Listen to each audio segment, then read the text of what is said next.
to coast have been reluctant to speculate. But with new information about the co-pilot's health, we thought we would ask again.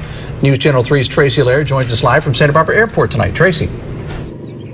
That's right, CJ. I'm at Above All Aviation here at the Santa Barbara Airport, where many people learn to fly. This is a popular flight school here. And before you learn to solo, you do have to take a medical evaluation before you can do that solo flight. And joining me now is the chief flight instructor, Bill Peterson, to ask him what he's thinking about with all of this going on.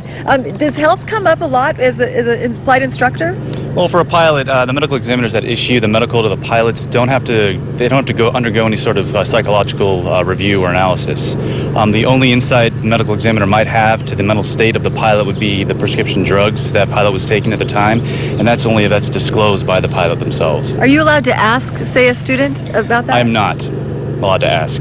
And do you just sort of decide whether it's a good student? Let's go. Like I said, I'm not really allowed to ask what prescriptions they're taking or what state of mind they're in, or we can sort of assess their moods at time, but it's up to the medical examiner to look at the prescription drugs that they put on their form prior to the medical. But again, if they don't disclose that, then they won't know. Anything else you'd like to see about this circumstance, what's happened in the Alps? It's really hard to say because, I mean, most pilots can self-regulate, their mental states. At least we would hope so. But this is it's tragic. And I know that the U.S. carriers, there